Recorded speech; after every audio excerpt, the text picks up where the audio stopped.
You're listening to Halftime with your host, Mylan Bittenbender, where each week we take a few minutes to step off the field of life and discuss the challenges and joys of navigating life in the middle years.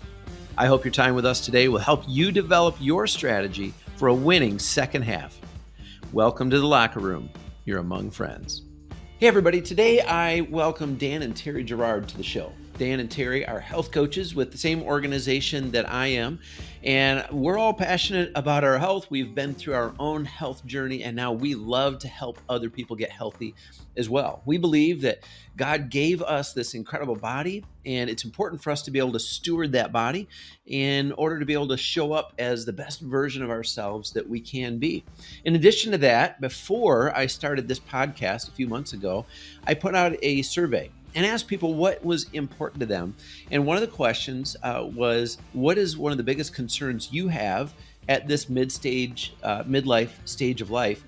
And health and wellness was the top answer, with 50% of respondents expressing that that's something that they're very concerned about. So I hope today's show is something that will be a big help to a lot of you as we kind of unpack this whole idea of how to deal with our health at midlife. And ultimately, at the end of the day, how to take back our health so that we can move forward and be the best version of ourselves that we can be. So I hope that you enjoy this episode, this conversation with Dan and Teri Gerard. Good afternoon, Dan and Teri. Thank you so much for joining the Halftime Podcast, for being my guest today, and for being willing to come on and share your story. Absolutely. Good to be with you, Mylan. Definitely. Today, we're going to talk with you guys a little bit about your health journey and some of the amazing things that you've been able to experience. But before that, I want to spend a little bit of time just kind of getting to know you guys. So just share a little bit about yourselves. Sure. I'll start. So I grew up in Northern Illinois, farm country, and kind of grew up a little bit on, not way out in the country, but on the border of the country, kind of outside of town, but across the street from cornfields. And went to a small private Christian school, went to the same school from kindergarten through 12th grade, and went to that church as well. And grew up in a Christian family. My mom and dad, I'm the last of seven, so I'm the youngest of seven kids. Wow. My parents were a little older by the time I came along. And so my life was, revolved around hanging out with my mom and dad, and their Sunday school class was just a bunch of older people. So had a great time. We got to do a little bit of everything, traveled a lot. When I went to college, I started out pre-med and then switched to music, which is kind of a big change. But through the course of studying, I ended up with, music education and music are kind of like a dual major. I didn't know that both of you, now Teri, I knew because I read the info on your Facebook page that you talked about music, but Dan, I didn't know that about you.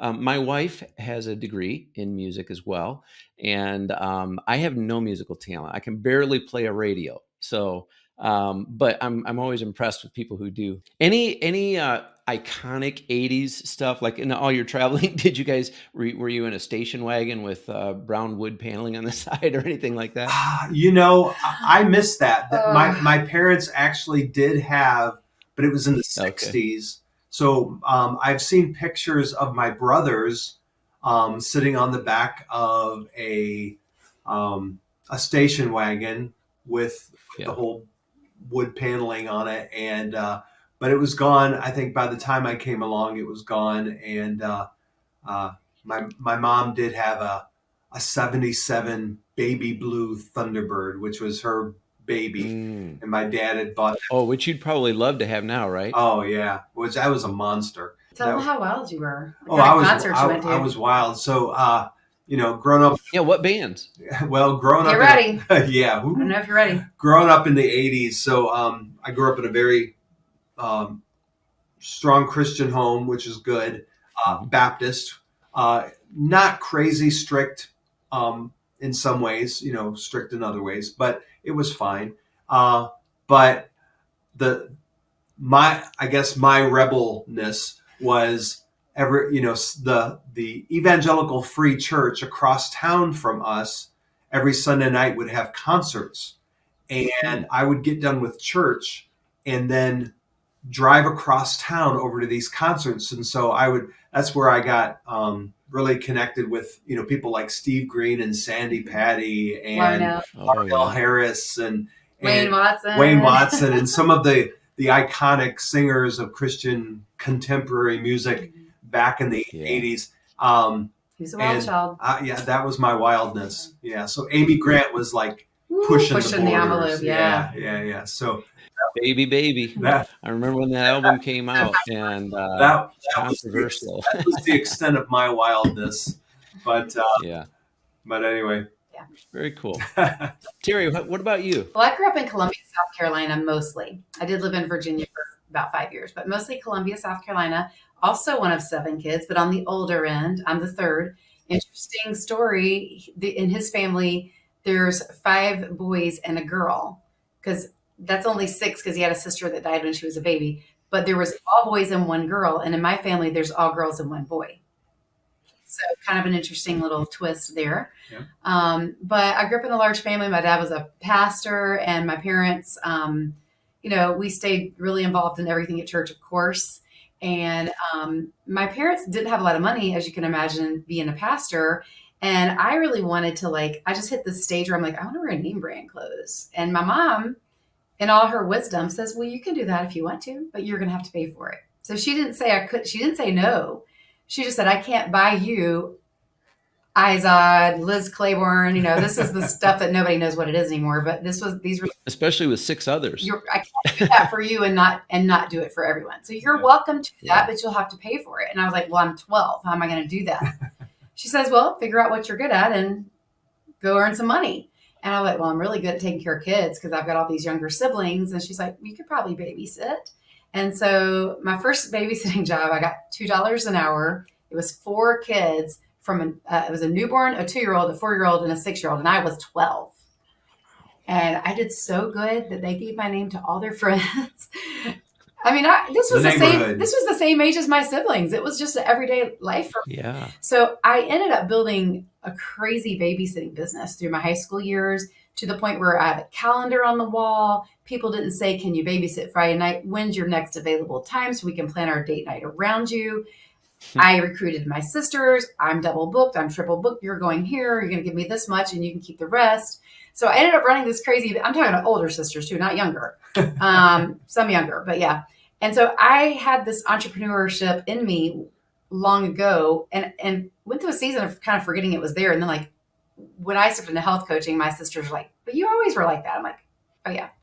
So, and it was really interesting because I got babysitting jobs by people would put a bow on their mailbox when they had a new baby, like a pink or blue bow. So I used to put my card, out a business card and put in their mailbox, but it didn't do any good. So I started to knock on the door. I'm Teri. I babysit for everybody in the neighborhood. And then I added to it a list of references. You can call all these people. They'll tell you what you want to know. So I grew my babysitting business that way. And then I found out that our local news anchor lived in our neighborhood. And I was like, I want to babysit for her, because when I tell people I babysit for her, they're going to everybody's going to know. They all know who she is. So yeah. I semi-stalked her. I was very young. Okay. Give me some credit. I'm not that crazy, but I figured out where she lived and I caught her coming out in her van one day, waved at her, pretended I had no idea who she was. Hey, I'm a babysitter in the neighborhood. Here's my information. Knew she had a little one.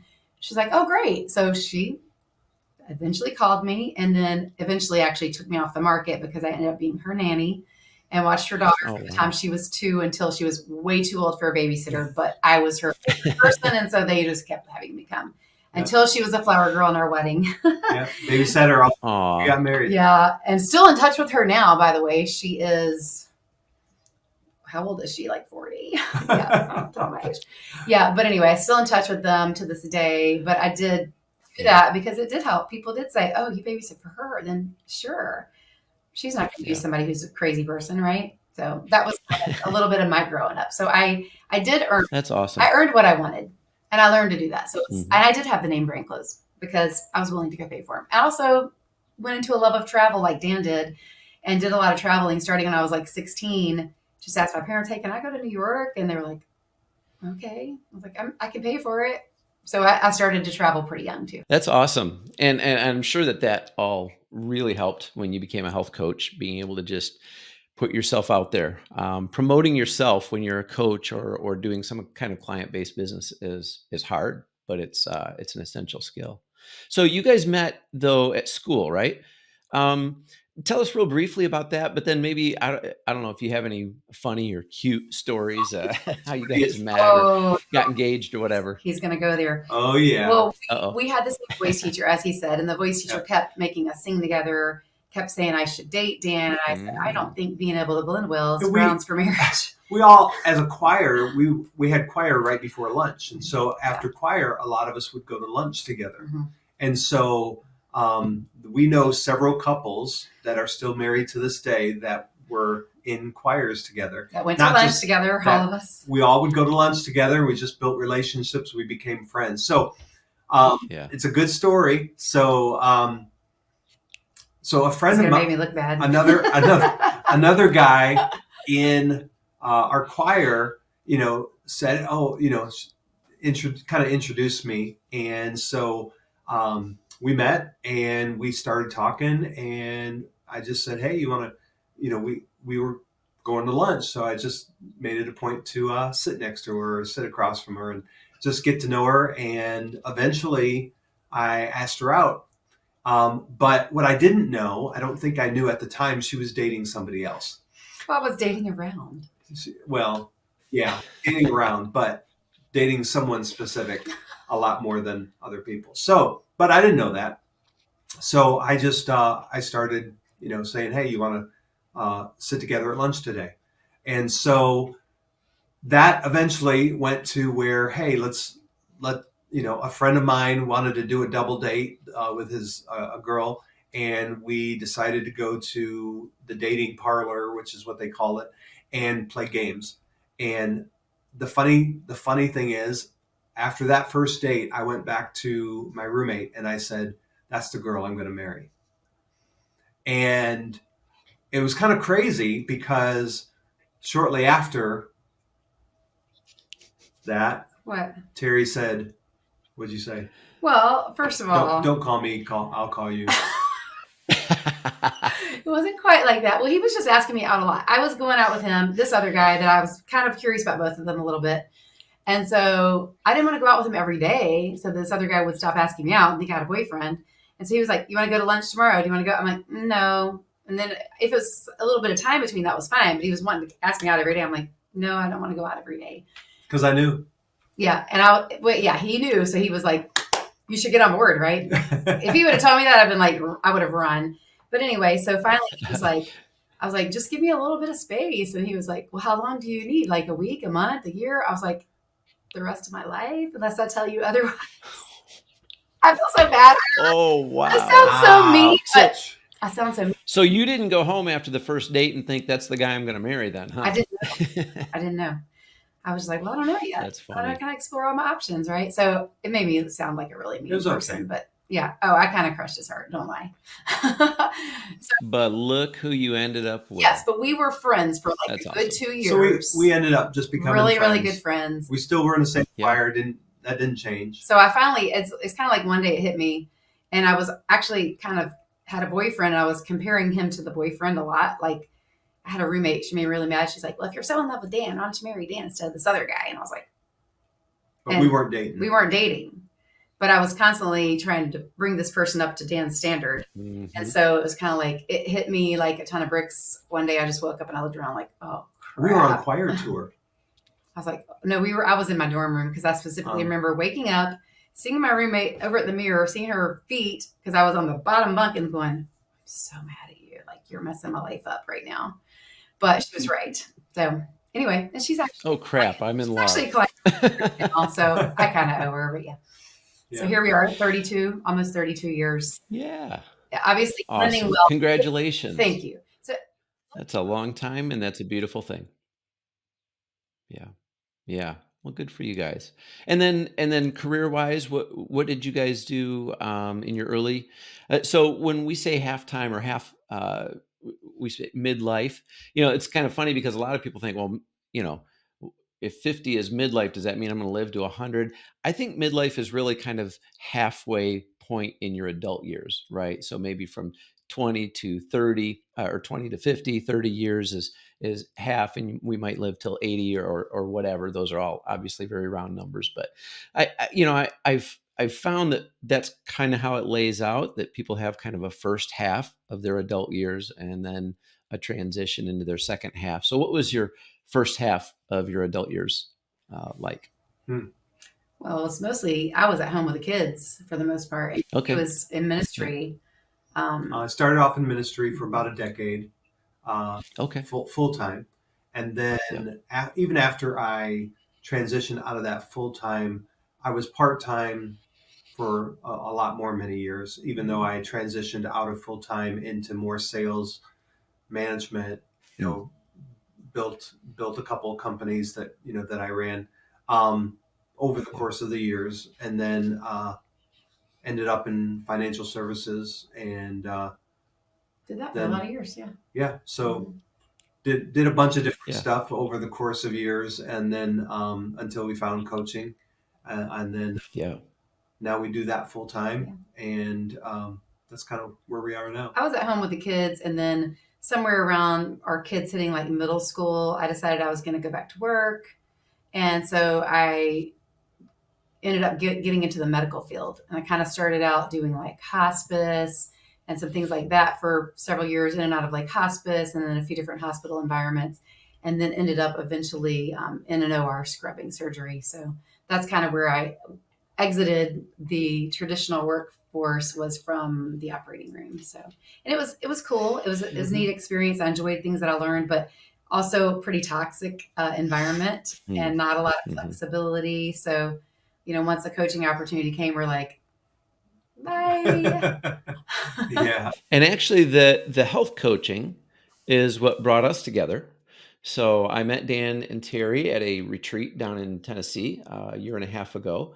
And they were kind of up on stage as the very experienced kind of superstar coaches, there to give a lot of advice and encouragement to the younger coaches and all of that. So I really looked up to you guys right from the beginning and thought, wow, this is a sharp couple. But as I got to know you, I heard more of your story, very, very powerful story about your own. So you didn't just, go from ministry and sales into, oh, hey, I think I'll be a health coach, or from, being in hospice or working with patients. And I think I'll, coach people in their health. You guys went through your own pretty powerful experience or journey, health journey. Could you tell us a little bit about that, kind of where that began? What was life like just before that, and how that transpired? Sure. Well, I was in financial services at the time. I was a managing partner of a financial firm in Charleston, South Carolina, that I had built from scratch. And then I went into the management, became the managing partner of the financial firm. And in the meanwhile, living in Charleston, the city of unhealthy food, delicious, but unhealthy Southern food. Yes.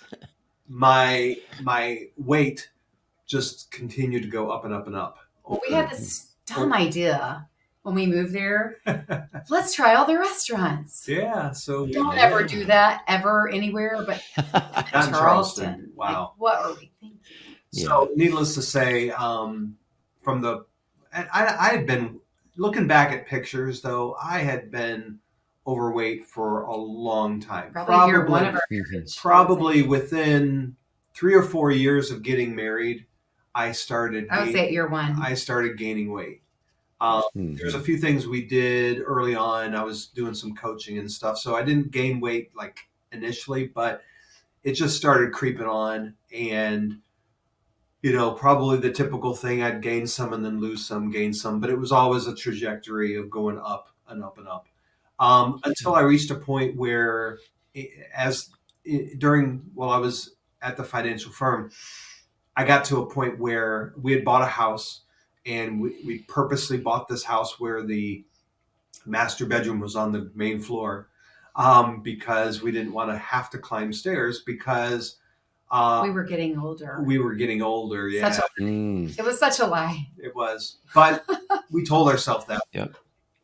But I got sick. I got bronchitis, and I was coughing a lot. And I couldn't even drive because I hit coughing spells and I would like pass Not be able to out. breathe, Like yeah. my head, I would start spinning. So Yeah. my son took me to the doctor, and the doctor took me back, and for whatever reason, my son went with me, and they put me on the scale, and I was over 300 pounds. And Wow. my son got mad at me. He goes, "You're gonna die, and you're And I'm going to be mad when you do." Yeah, and he just got really mad. And at that point, we just, we had reached a point where going up the flight of stairs, we would plan it because, Take this when you go up, bring this when you go down. we didn't want to both have to go upstairs, And so at over 300 pounds, I was just always sore and achy, and I was having a hard time getting in my car, and it was just things were just starting to fall apart. And I literally, and I was 50 years old, and I was thinking, there's no way I'm going to make it to retirement. And I was thinking 60, and at my age, 67 is retirement. I'm going, there's no way I'm going to make it to 67. And so Teri, I knew we had. Oh, go ahead.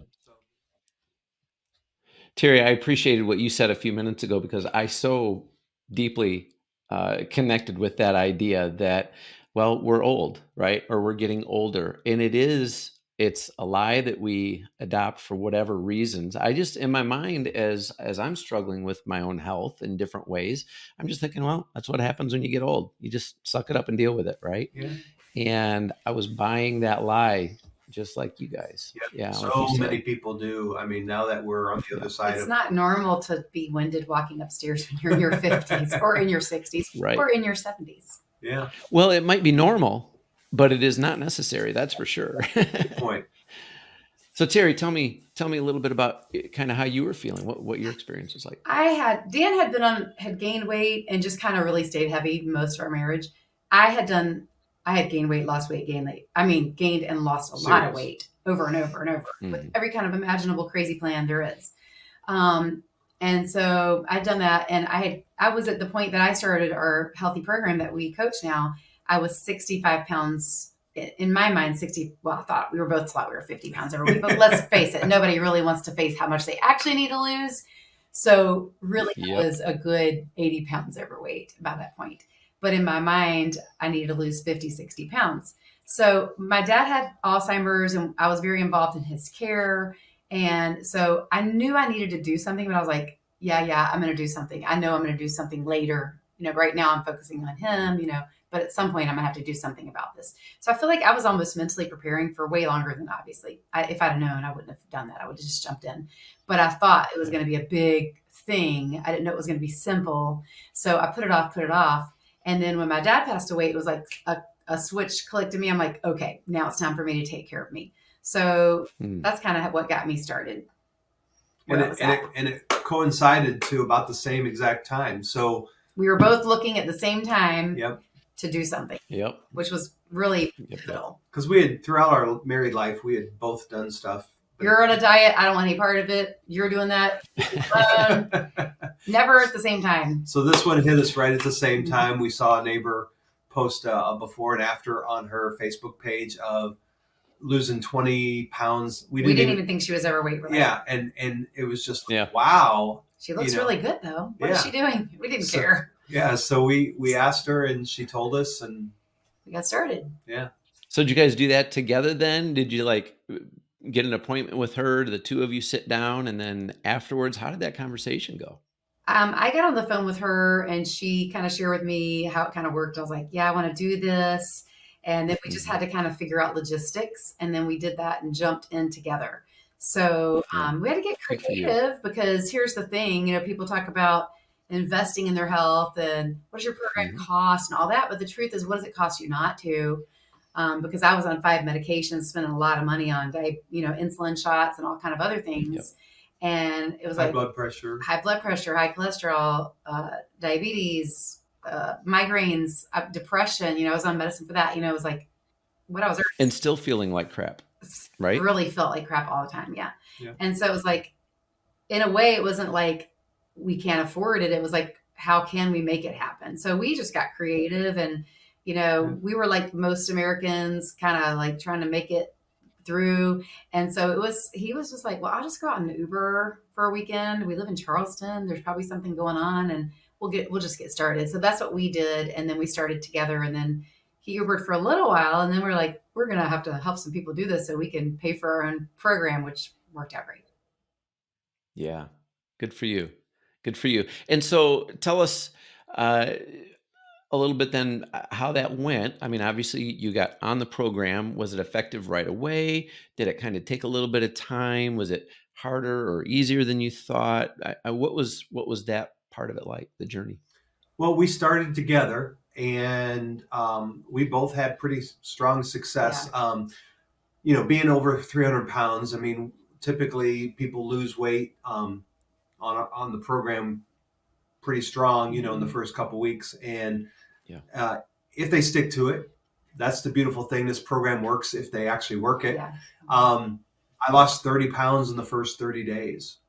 And I'm always scared to tell people that because they're going to think it's going to happen to them. I'm like, it happened to everybody, but it is a proportional, it's percentage wise. And I was a big boy, which people called me that, but 30 pounds in 30 days. And then obviously it started tapering off, but it was consistently, I went down 100 pounds over 7 months, Wow. Nice. That's amazing. It was just a nice, consistent, I don't think I had a week. We didn't eat anything off plan either. We were not playing games. We knew that we needed this, and we knew that we had to be serious. We flipped the switch. Yeah. And we didn't even put things in the house. We just quit buying things for the kids. We're like, sorry, too bad. I'm not buying that again. If you want it, go buy it yourself and hide it in your room. We bought veggie trays instead of chips, We just put it out. The kids were... That's awesome. They made fun of us. Like, nobody's going to eat that crap. I'm like, that's fine. You don't have to. But I'm just going to sit it out every day anyway. And eventually they did because it was all there was.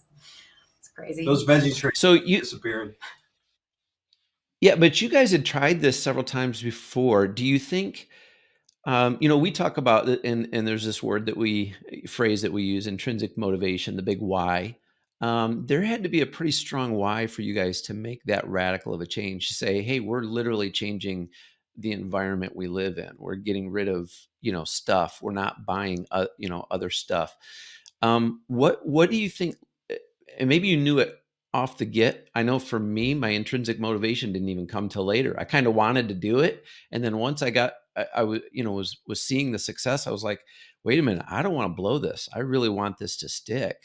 And so I had to dig deep and figure out, okay, why do I really want to do this? And is it something worth making a lifestyle for the rest of my life? Or is this something, I'm going to look back on and go, yeah, I did that thing and now I'm, whatever. So what was it for you guys? For me, when I had tried one other thing right before and didn't do anything at all. I did exactly what it was laid out and nothing happened. I was like, this is a waste. And so I was pretty much done. And I had gotten to this point where maybe I'm just supposed to be fat the rest of my life. We actually had a conversation about voiced it. That. Maybe we're just supposed to be fat the rest of our lives. Yeah. And then we said, wow, we knew we needed to do something. We're like, and I even said to him, I'm not doing anything ever again unless it's forever. I'm not doing one of these things. It's got to be a permanent, long-term plan, or I'm not doing it. Because I don't want to lose weight to just gain it back again. I'm done with that. It's probably healthier just to stay heavy than to lose gain. And so when I found this program, I just saw that people were keeping their weight off for years. I'm like, that's different. I mean, because there were the little pop-up shop on the corner that a lot of people go to, or you count this or that. I'd been to like 43 times, and I would go back saying, well, I know this works, so I'm going to come back. But if it really worked, why did I need it 43 times, So I didn't want to do that again. And so for me, it was very much like, this is my last stop shop.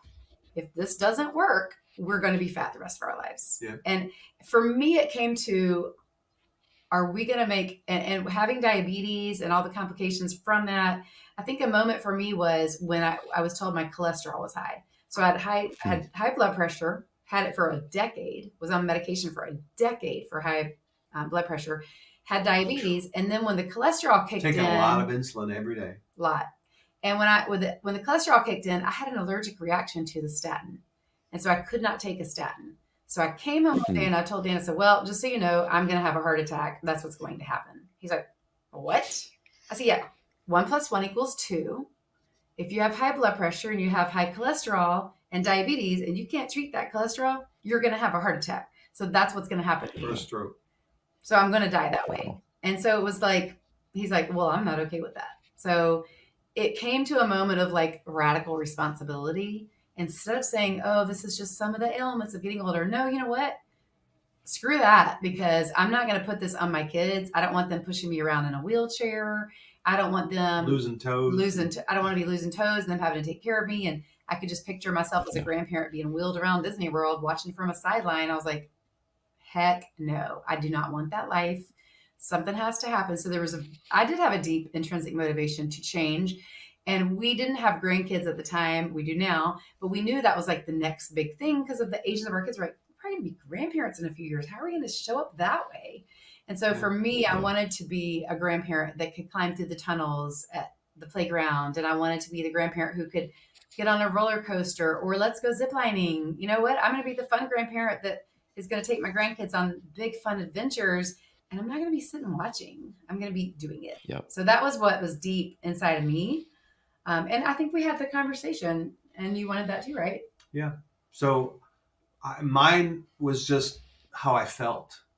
My blood work hadn't caught up to me yet, so, I didn't have the high blood pressure or the cholesterol or anything. It would bounce every once in a while, but then it would go back down. So I wasn't concerned about it. It was just how I felt. I couldn't get out, couldn't walk up a flight of stairs. Couldn't tie your shoes.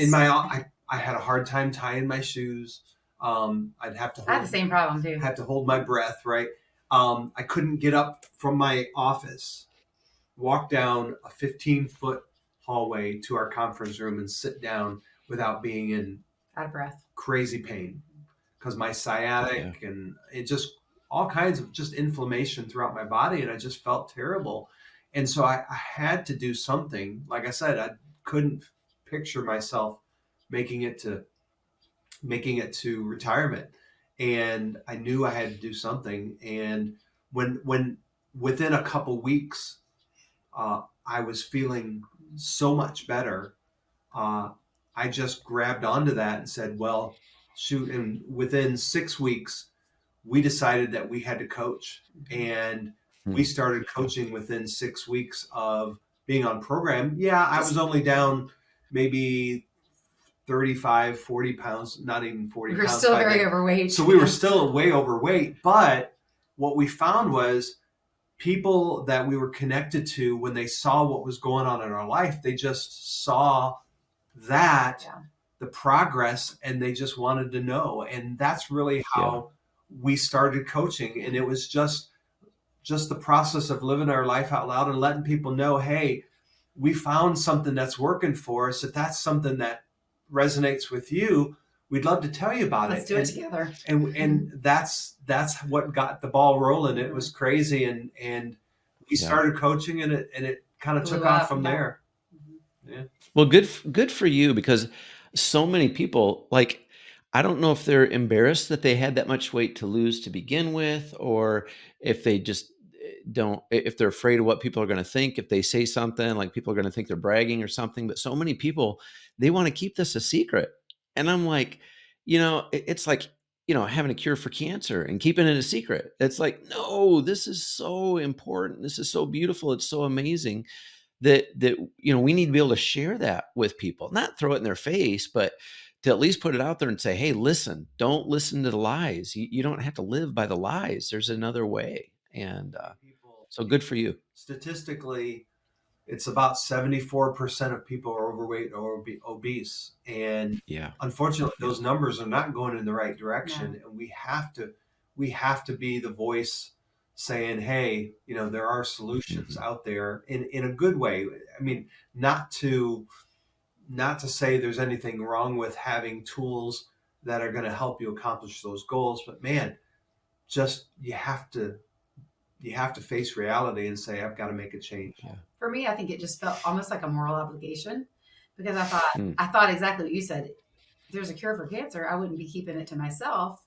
And if this can save people's lives and change their lives for the better, I mean, us girls will tell you that $12 dress we found at Ross, in a heartbeat. Somebody compliments you like, it's $12 at Ross. We're like so happy to tell somebody about a great deal. why in the Yeah. world would I be like selfish and be like, oh, thanks, I'm losing weight. I was like, girl, I can help you. Let's do this together. Right. We can rock it, and that's credible and relatable. So yeah, that's kind of how it And it's started. Yeah. And it's so life-giving. That's the other thing. I mean, it's not just, "Hey, I lost weight, I look better in the mirror," or, I made somebody else happy, somebody that told me I should lose weight, my son, who's gonna be mad at me if I kill myself, with my obesity. But I mean, you feel better. Emotionally, you feel better. So real quick, fast forward to the end of your program, not the end of your journey, but the end of your program. How much did you guys lose? I've lost 80 pounds. I'm a little over 100. Okay. Yeah. I wanted to add too, Wow. 12 weeks into the program, I was taken off of all 5 of those medications. And I haven't had it's been 6 years since we started the program. So 12 weeks into that, all the medications are gone. I don't take any medications for comorbidities. I do take medications for other things I have going on. But I don't take any medications that are lifestyle illnesses. And, that's a game changer. So I just wanted to add that. And it's really not uncommon. We don't cure anything in our program, but if you get yourself healthy, your body a lot of times does what it's supposed to do. And sometimes your doctor will decide you don't need those things anymore. That's what happened for me. So just wanted to. Yeah, our bodies are designed to be healthy, to live in a healthy state. And, the way that God designed us, our bodies are designed to heal themselves. When, a foreign agent comes in and creates a disease problem or whatever, our bodies have the ability to overcome those things when they're healthy. Unfortunately, our lifestyle and especially, the culture that we live in, you talked about the city you lived in, it was probably a lot of fun getting to know all of those restaurants, but what it was doing to you, speaking of lies that we live by and things like that, the culture that we live in, the way that lifestyle is set up in the culture that we live in is fine. It's okay. It's normal. That was another thing that was a big kind of game changer for me, is when I finally came to the realization that the way that we're eating and treating our bodies now is not normal.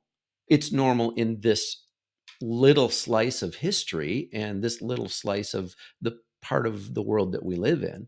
But if we take, all of history and all around the world, the way that we live is not normal at all.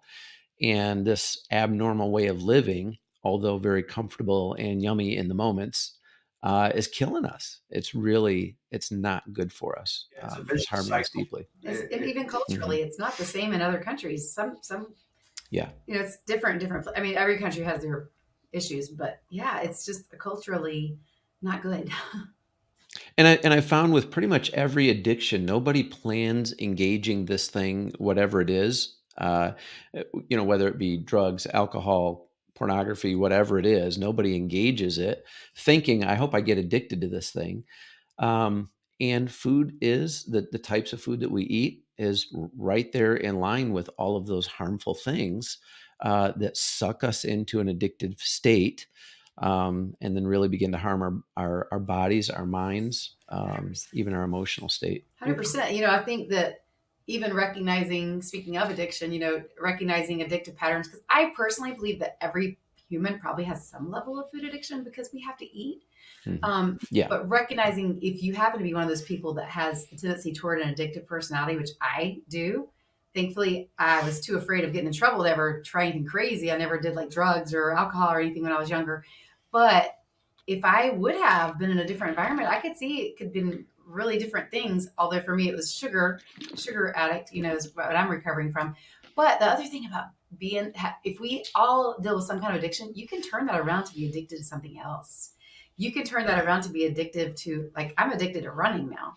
I'm addicted to being healthy. I'm addicted to feeling good. I'm addicted to helping other people feel good. And like the running is a serious addiction, but you know what I mean? So like, why not flip your addiction and you've got to put something else in its place. Why not get addicted to working out or something else, And one thing I wanted to add is the thing that we often forget is that, we hear don't eat certain foods because they'll affect your heart, or, don't drink certain things because they'll affect your liver, or there's so many things that the food that we eat is connected to some organ in our body, but so often we forget that our brain is actually an organ as well. And so the things that we're eating that are bad for our bodies are actually bad for our mind as well, our brain. And that's why so many people the addiction is not just the body, it's the mind. The addiction, it starts in learning how to break that addiction in the mind. And that's why learning habits is so powerful. And that's why our program, because it's built on habits, it helps not just the body to correct itself over time, but it's our mind. It's learning habits that are going to help our mind correct those addictions over time as well. Because so many issues we have, there is the 6 inches between our ears, because that's where it starts. Right. But habits are hard to break, even good ones. But habits can be built by anyone, even someone with Alzheimer's. Yeah. That's a powerful thought. And again, talking about these lies, I think that we fall into this place where we believe a lie that we can't really change our lifestyle. But we can. We have been given agency, again, by our Creator. We've been created in the image of God. We have the ability to make choices and to make changes. And I believe that God actually wants to help us do that. And I think when we want to do the things in alignment with His will, He comes alongside of us and helps us in those things.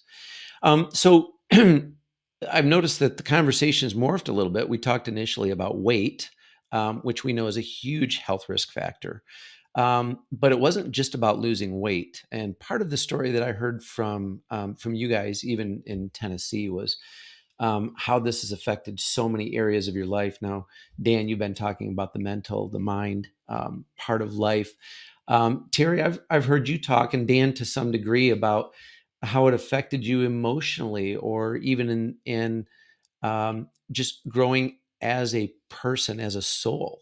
Tell us a little bit about how this journey has transformed you, not just physically, 180 pounds lost between the two of you, but in the rest of life. Yeah. I think mindset is so, I don't want to say avoided, but it's just discarded. People don't take it into account. They just think, tell me what to eat and I'll do it. And they don't understand the mindset work is the foundation for everything. And if you don't have a good foundation, it's going to crumble. And so the mindset is everything. And for me, I dealt with very significant depression. And I'm not going to sit here and tell you I've never had depression again in the 6 years, because I do have a little bit of seasonal depression, especially here in Georgia, because it rains a lot. But it's nothing like it used to be. And the way that I manage my emotions is dramatically different.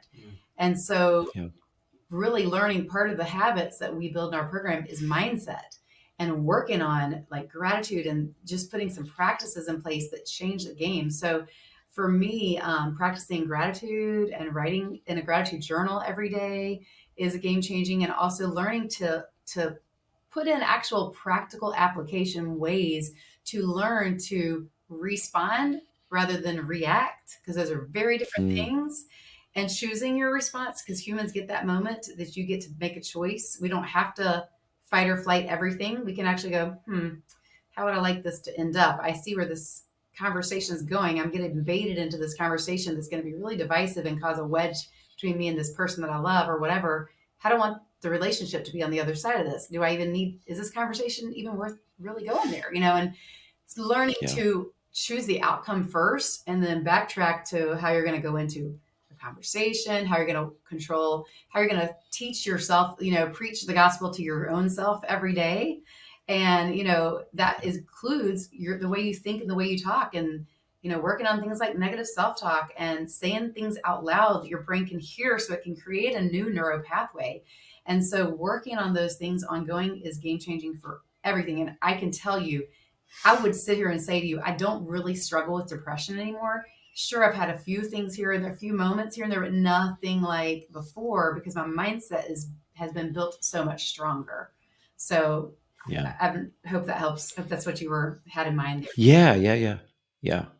Yeah. It's so much more than just, I find that people who treat it like a diet, they still lose the weight and then they gain it all back. And they find themselves in the exact same patterns a year later. And I tell all of my clients ahead of time, I say, if you don't get into this for the mindset shift, if you don't really dig into all these pieces, then, no use wasting your time and money. But I think most people really actually want a life change anyway. Again, going back to the lies, I think most people just think, it's not really it's not possible. And if we can help people get beyond that, uh, incredible transformation is possible. Yeah. And I think it's sad that people don't set goals anymore. Like they get to our age and they're coasting through life, and it's interesting because I have this thing that I love to do. I love to send people a happy birthday video. Every day I send birthday videos to whoever has a birthday on my Facebook. And a lot of times I'll ask people, what are you doing to celebrate? And then I'll ask them, what kind of goals do you have for this next year? It is just stunning how many people don't have any goals, which shocks me because, without vision, people perish. And so I'm like, you have to have a vision for what's next. I don't care if you're 80 or whatever. Mm-hmm. And so to me, this is part of the mindset thing too, because you've got to be working on a what's next always, because you never arrive. And we should be always setting a new goal and always striving for the next best version of ourselves or growing ourselves every day. Because to me, you either get to get busy living or you get busy dying. And so you get to choose. And I want to get busy living. And to me, the second you stop growing. And it's interesting. I'm a very large advocate for personal development now. I've always been, to a certain extent, because whatever job that I ever had, I became the authority because I always studied about what I was doing, and I always became someone that people could come to for information. That was just me. But it was more centered around what I was doing. Now, since being involved in this program, we've taken it in a different direction, in that how can we be better every single day as individuals, as coaches, as just people.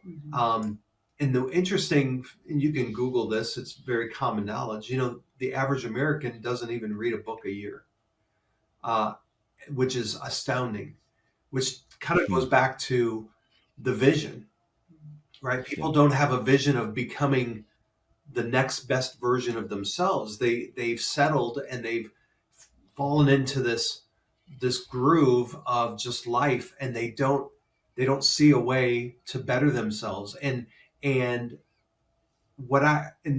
I think the average CEO reads 60 books. And so it's one of those, the chicken or the egg situation. Did they become a CEO because they read, or do they read that help them become a CEO? Right. And so it's one of those things where, if the amount of information, and this might sound a little strong, but if you really think about it, if you're not doing personal development, if you're not trying to better yourself, to me, that's like the ultimate form of egotism.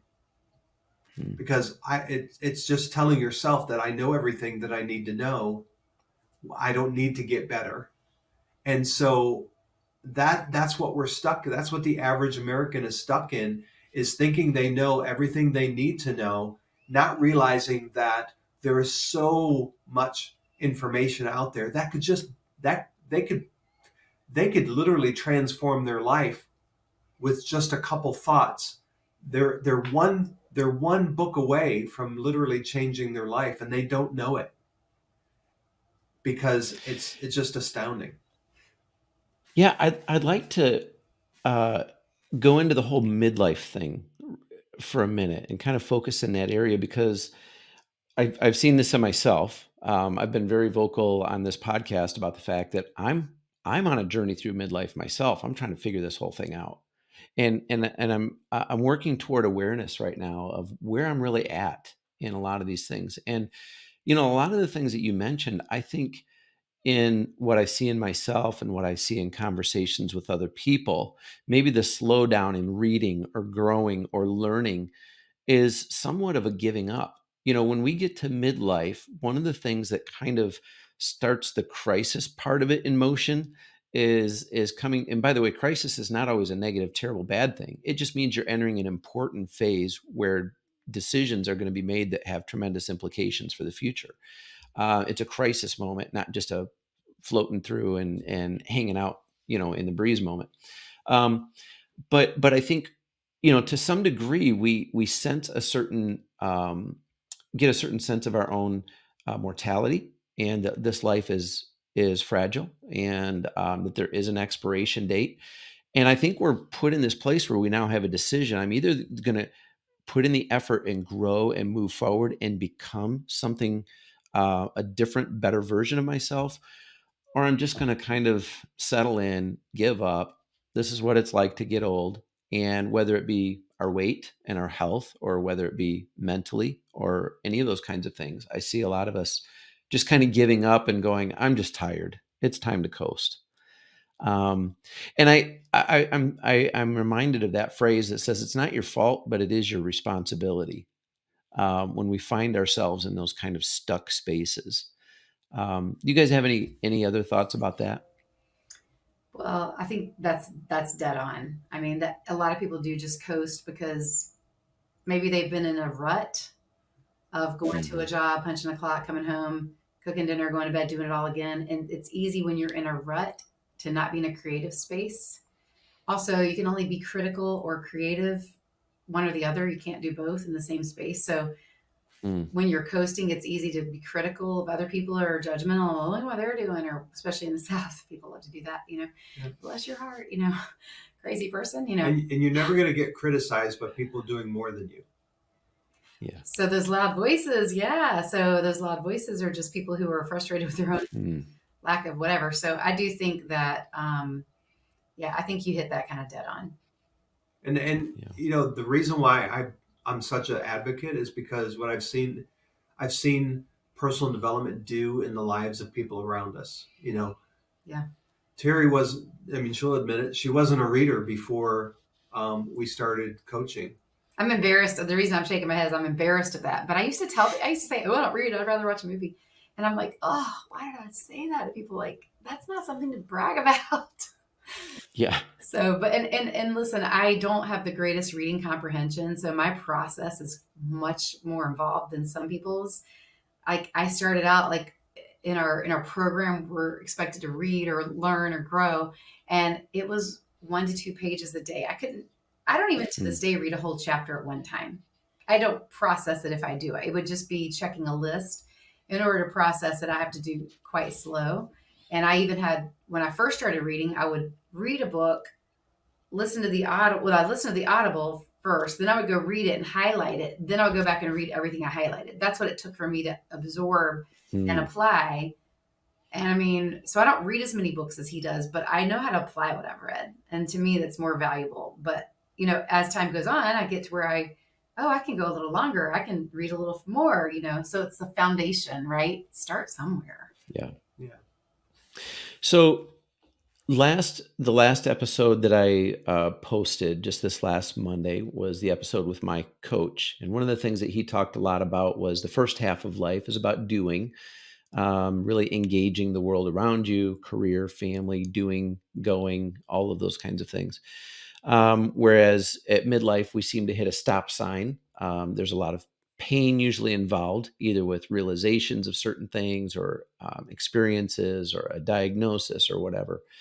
And then we have the opportunity to go into this stage of growing to becoming at a deeper level the person, um, that we're called to be. And and what's interesting to me is that in the world that we live in, we have incredible access. I mean, we've got access to the best teaching on anything in the world, whether it be videos or books or what all. But you guys are health coaches. You're coaching people when there's thousands of diets available, or health programs, or whatever. Talk to me for a few minutes about the value of coaching. Why do you coach, and why would somebody want or need a coach? What's the difference? I think everybody needs a coach. Yeah. That, and I that's in many where areas. and that's where the breakdown is, because a lot of people don't realize they need a coach. And so they almost dismiss that as a non-issue. But what they don't realize is that they're getting coached, whether they realize it or not. If people go to church, guess what? Your pastor is a form of coach, right? Because he's sharing things that he's learned or that he's heard, and that he's in essence providing that information to the people that are listening in order for them to better themselves, right? That's what a coach is. So it's almost a dichotomy of, they don't think they need one, but they have one. They have multiple coaches areas in right? multiple areas, and they just don't realize it. But then when it comes to a certain thing, like their health, for instance, because that's what we're talking about, all of a sudden it's like, I don't need a coach for health. A lot of that's probably the people want to diet in secret, and it's a little bit of shame, even though they wouldn't come out and say that, because, I'm just going to try this. Nobody has to know. That way, if I fail, nobody has to know I was trying something. It's giving themselves an out. Yeah. It's like saying, you know what, I don't expect it to work, but let's give it a shot. It's kind of like he says everybody has a coach. Well, everybody's also on a health program, whether you know it or not. It might be the Reese's Cup and ice cream health plan, but you're on a health plan. Yeah. It's a plan. Indecision is a decision as well. So, it really is, which one are you on and where is it taking you? Yeah. So I feel like, yes, everyone needs a coach. And if you could have done it on your own, you would have by now. We would be having a conversation, correct? It's what I say to people when they get on the phone with me, or when they don't want to get on the phone with me. How's that working out for you doing this on your own? How have you done with that? Not so great, right? Because they need a coach. So yeah, it's awesome to be able to help people. And, it's not like, I tell people, if you want a perfect coach, keep right on scrolling by me, because you're not going to find a perfect coach. But if you want a relentless one, I'm your girl, because I can go after it with the best of them, and I won't let you quit on yourself. If you commit, I'm not going to let you fail. Yeah. Well, and a coach, and here's what I can tell about you guys, like you said, relentless. Sometimes we just need somebody in our corner. We don't need more information. We got all the information we need. We need somebody there cheering us on in our corner, and holding us accountable, and walking us, by the hand, through stuff. Yeah, go ahead. Well, that brings up a good point. And actually, believe it or not, it just popped into my head. I think I shared this with the group in Tennessee, that there's a difference between being a cheerleader and being a coach.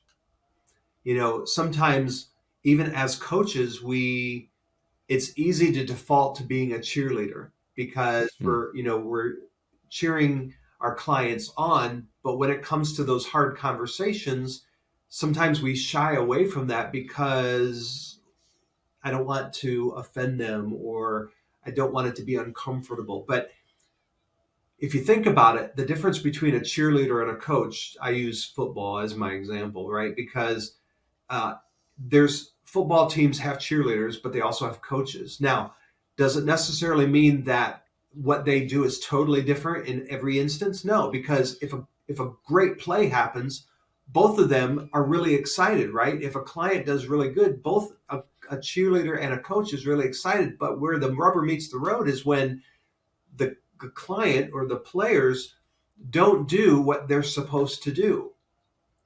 Yeah. Now, is a cheerleader going to run out there and go, "Why aren't you doing what you're supposed to do?" No, they're on the side going, "Yay, you can do it. You can do it," right? No, but the coach is going to say, "Hey, come here, son. I told you to do this play, and you didn't do it. You didn't do that play. Now I want you to go out there and do this play and run it the way that we coached you on." So now all of a sudden that conversation is different between a cheerleader and a coach. The coach is going to have that client or player some accountability involved, and maybe a little bit of a tougher conversation than what that cheerleader does. Now, the end goal is the same, right? Let's get down to the end of the field. That's the goal for both, but we're just going to go about it a little different. Yeah. Well, when we're in high school, though, if you're on the football team, you want the cheerleaders there in practice as well. But that's a whole different thing, right? As we mature, we realize we need a coach who's going to not be maybe as pretty, but of make us get the work done and get to. Now, you guys, I know that you love to help other people win. If you could give us, what are your, I guess, 3 favorite strategies? If you've got a new client and you really want to help them get hooked in, connected to the goal and on the right track, what are some of the good strategies you might share with them to get them started on a good health journey? I'm going to ask them why. Okay. Why do you want to get healthy? And if they give me what I call the smoke screen, oh, I don't want to be overweight anymore. I don't want to be in that size jeans or whatever. I just want to feel better. That's not really a why. So I'll ask them, the very first thing we do is dig into their why. And so I'll ask them to think about how they want to show up to their life. And I'll ask them to think about 1 year from now, 5 years from now, and 10 years from now. And if they have kids, I'll say, just think about when that baby's 10 or when that 10-year-old is 20. How do you want to show up to that 20-year-old's life? How do you want to show up to your 30-year-old child's life? What kind of grandparent do you want to be? How do you want to show up to that? Like, what's the next phase in the next 10 years going to look like? What you're doing now, it's only going to get worse or better. It's not going to stay the same. There's no such thing. That is not even a real thing. Yep. So which way are you going? You're going left or right? And what is that going to look like for you? And then I'll have them think on it. Sometimes we spend a few weeks on their why because they maybe don't go deep enough for me. And I'm like, because back to that intrinsic motivation, once they can see that version of themselves they're trying to create, I couldn't stop them if I tried. But if they don't see it, every excuse in the world will get in the way. Well, they had the chips and salsa on the table, Oh, but it's my son's graduation, so I need that glass of wine. Really, though? Why is wine so important to you? Why do you need that to celebrate? So those are kind of questions I would ask. How does that align with your goal? How's that going to affect you in a year, 5 years, 10 years? So like digging into the why is one of the first things and the most important things because you can't build a foundation without it. So that's one of the first things that I do. Yeah. Good. That is a foundation. One more. I like to have my clients set short-term goals. If let's say they do have a large amount of weight to lose, not everybody does. I mean, I've coached people that want to lose 5 pounds. That's great too. I can help them do it. But let's just say you got somebody that wants to lose 50 pounds or 100 pounds and they're like, it feels insurmountable. So I ask my clients to go through and mark a number that ends in 9. So if you want to get under 200, let's set that first goal at 199, whatever, and then 195 and 189, because then you're out of the 190s. That something that ends in a 9 is really pivotal.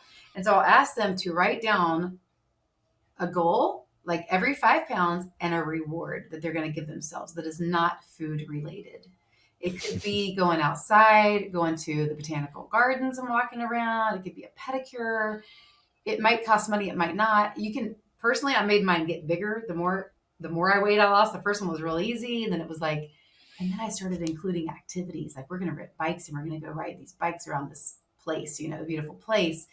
Because I knew as we lost weight, we could be able to do more. One of ours was zip lining because we didn't even want to go get on the scale. I was too heavy to go zip lining before. So, and then I asked them to set that when you reach your ultimate goal, what is that big thing you're going to go do? Like, what does that big thing look like? And, sure, they can have a new pair of jeans along the way or whatever, but do something and let's just go for that next 5 pounds. Let's just go for that first 5 pounds. And then what's your reward? You're only 2 pounds away. You're only 4 pounds away. Let's just go those little steps at a time. And we're going to go little by little because that's how you eat an elephant is one bite at a time, right? So. Yeah. Yep. Or get rid of one. True. Yeah. Yep. So what is your proudest moment as coaches?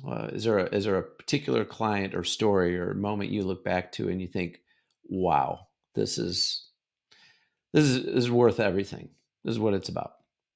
I have something in mind, but I want to see if you have anything you want to share first. We had an older client that she was really in poor health, but she was in her 70s and she was taking care of her mother that was in their 90s. And wow. She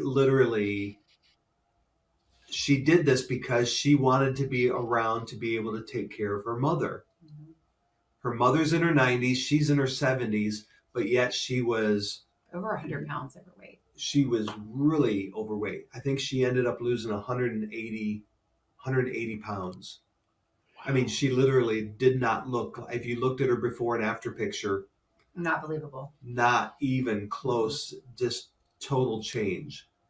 But guess what? She lost the weight, and she took still care of her mother up through her death. Yeah. Mm-hmm. Yeah. And, now she's close to 80 herself. And I mean, that to me, that's pretty rewarding to be able to just help someone, especially, people say, well, I'm too old. Yeah. You know what? Lies. That's not They're just true. lies. Yeah. Right. Here's this lady in her 70s, wants to be around for her mom, and took it upon herself to change her health. And she did. And so, that's, to me, that's a cool time. Was that the same for you? No, for me, it's a younger mom who has two small girls, and she needed to lose over 100 pounds and had a family history of everybody dying in their 40s. I'm talking the family history of. Oh yeah. And one day, over 300 pounds, looked at her husband and says, "Well, if my calculations are right, both of them were. They both were over 100 pounds overweight. They both lost over 100 pounds." She goes, "My calculations are right. I'll be here for 16 more years, and then you're going to be raising these girls by yourself." And he was like, "What?" And so for them to both lose over 100 pounds, that is one of the most rewarding things, because she's so active. And what's really cool is her little girls are like 5 and 7 now, and they don't even know what eating unhealthy looks like. I mean, the way that she and her husband lived before, it doesn't even resemble their life now.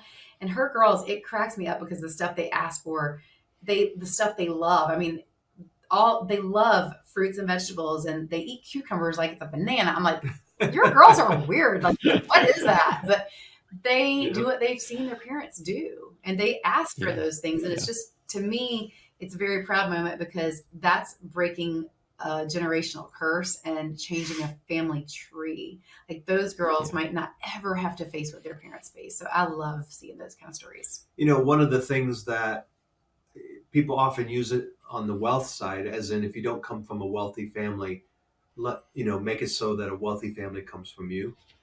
It's the same thing with health.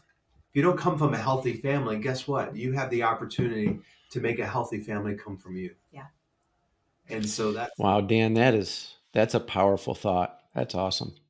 Yeah. So what impact do you guys hope to leave on the world? I mean, where are you at now? What are your, I guess, goals, aspirations for how you want to continue to make an impact? Well, I mean, we continue to grow every day. I mean, we have a routine. Our routine is, we get up, Teri goes on a 3-mile run, and then she comes back and grabs me, and we grab the dog and we go on a couple-mile walk. And we come back, we get ready for our day, and then we spend... We're like old fogies. We have reading chairs, and we sit there and do our personal development in our own little... We have like 2 chairs, a little table in between with all of our stuff, and then we just sit there quietly in our own little world doing our own thing, and we do our personal development, and nothing gets in the way. That's the number one. We don't look at our phones. We don't respond to things. We don't jump on Facebook. We don't do anything until that's done first, because we believe in setting the tone for our own day, not letting the outside world do that for us. Yep. But yeah, I mean, for us, I want to really leave a legacy of helping people to always understand what's next, and to embrace what's next, and to never stop growing, because you do have to get busy living, or you're going to get busy dying. So which one do you want to do? And I love to challenge people on that too, because I want people to understand you're never too old. There's never a time to coast, because where are you coasting? Into the grave? I mean, just a question, So how about, like, let's try to make an impact on everybody that we encounter. Who can we encounter today? Who's the person in the coffee shop that you can stop? And this morning we were at the coffee shop, and there was a guy coming in with his cap and gown. Mom's taking a photo. And so we stop what we're doing and say, let us take a picture of you, get in the picture, and we're congratulating him for graduating and, all that. Who can you just take a moment and impact that day? And just, she might not have had that picture. She might have just had the picture of him, So I don't know, just it's the little things. It's a lifestyle of learning to just make an impact and trying to be interested in people rather than be interesting. And when I go on a lot of coffee meetups and lunches and things with people, I try to go in with, because I'm chatty, in case you can't tell, we're both chatty, but I try to go in with what can I learn about them and almost make it like a game of a mystery of I'm going to know all about them and they're going to know not a lot about me. Unless they've asked, I'll tell. I'm not trying to withhold, but it's like I won the game if I learn more about them. Yeah. That's awesome. That's cool. You guys, I've enjoyed this conversation. And again, I think this is so relevant to this stage of life, the midlife stage. Because when we're young, either we're so busy, we're distracted, we're gaining the weight, not even realizing it, or our body at a cellular level has not been affected yet. But it is about midlife. It's mid 40s, early 50s, where the diagnoses come in, and all of a sudden we realize that being overweight all those years wasn't just a cool way to be me, but it really was harming us. It's an issue that we can't ignore, and it's at those times when it all of a sudden is put in our face, and we can't put it off anymore. And so I think this is so relevant, so important for this stage of life. And I really appreciate you guys being on my show and sharing your story and sharing your heart. Was there any questions I didn't ask that I should have asked? Was there anything that you would like to share that we just didn't get to because I didn't take the conversation there? Well, I did want to add, I said earlier, I do take some other medications now, but not lifestyle. And that is because I have cancer diagnosis that came a year ago, January. So we're a year and a half into this cancer journey, which is not an ending journey. I'm going to have cancer the rest of my life. But guess what? I'm like the healthiest cancer patient that my oncologist has. So, and it's a type of a cancer that it's a rare type of blood cancer that there's not like a cure. It's not going to go away. I'm not going to ever get to ring the bell or whatever. That kind of stuff doesn't happen, but I can live with it, and I just have to adjust. And I consider myself really healthy. Like I get up and I run every day. I do take oral chemotherapy every night. And because of that, I hit a wall sometimes in the middle of the day. I actually schedule in a nap time every day, believe it or not. I don't always need it, but I have it carved out because some days I just hit that wall and I can't hold my eyes open anymore. And I just need a nap. So I think I hit the kind of cancer lottery because that's pretty much it. I mean, I just go about my life. I have all this energy. I'm a ball of energy, but then I hit a wall, I need a nap, and then I'm good to go for the rest of the day. And I also feel like I don't worry or fret. I think my mindset is in such a stronger place because of what we've learned. I also, because of my faith, also believe that I'm not capable of taking my last breath 1 minute before I'm supposed to. And I'm also not capable of being here 1 second longer than I'm supposed to. So why am I going to sit around and worry about that? It's kind of like being told it's kind of like those little, do you remember those little funny cartoons where you click on it and it tells you how you're going to die? And, the piano is going to fall out of the sky or silly stuff like that. It's kind of like being told, here's what's going to happen in the end. This is how you're going to die. You're going to get hit by a bus and you're going to walk around looking for the bus every day. No, you just go about your life. So that's kind of where I'm at. I kind of talk about like the rattlesnake in my pocket. Like it's kind of like they handed you a pet rattlesnake when they gave me that diagnosis. Keep it in your pocket, keep him nice and cozy. You should be fine as long as it doesn't strike, And it is that type of cancer that, yes, it could get bad, but also I could go also the snake could sleep a long time and I could be all right for a long time. So that being said, that is something that we're navigating and we walk through, but at the same time, we don't fret over it. It's like, mindset is important. Yeah. Yeah. Well, and I've been impressed. You received that diagnosis since I met you guys. And I remember when you kind of told the world what was happening, social media. And I've watched your posts and I've watched, some of your expression of what that journey looks like for you. And either you're hiding it really, really well, or the way you're handling it is pretty impressive. And again, it does go back to a shift in your mindset. It goes back to your faith, this knowledge that this whole thing is way bigger than you are, and someone way bigger than all of that is in control. Yeah. And it's pretty cool. It's a beautiful thing. And so really impressed and happy for you, even though you have to live with the rattlesnake. So to speak. I'm getting educated on snakes.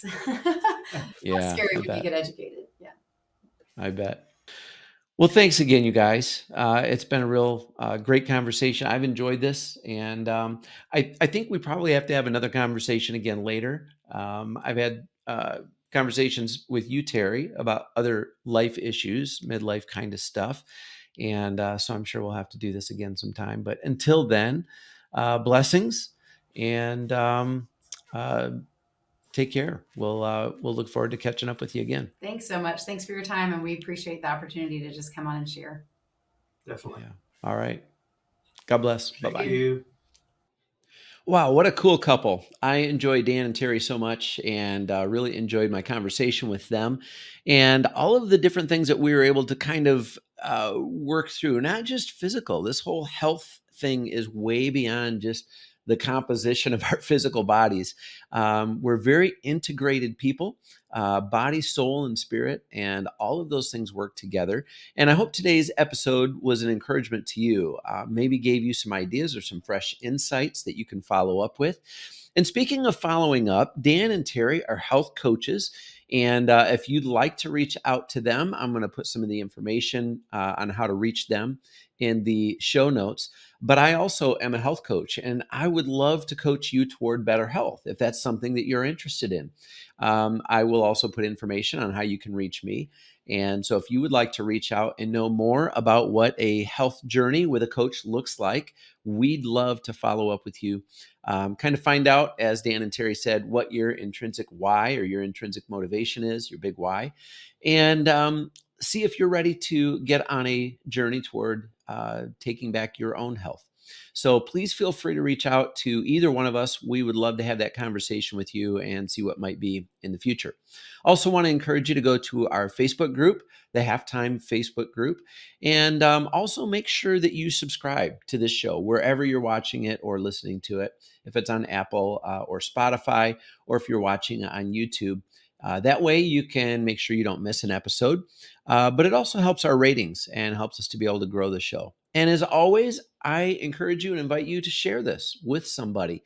I've had several people coming up to me at church, in public, and just saying, "Hey, I caught your show. I really enjoyed it. It's cool, and I'm excited, and I'm enjoying it." And if that's you, I want to encourage you to reach out and share it with your friends. Maybe post something on your own social media, or just share with them in person that this is a place where we're having some real, honest conversations about midlife, conversations that are designed to encourage, inspire, and help people to develop a better plan for their best second half. So, hope you enjoyed today's show. We'll have another release next Monday. So, we'll look forward to seeing you again then. God bless. Bye bye.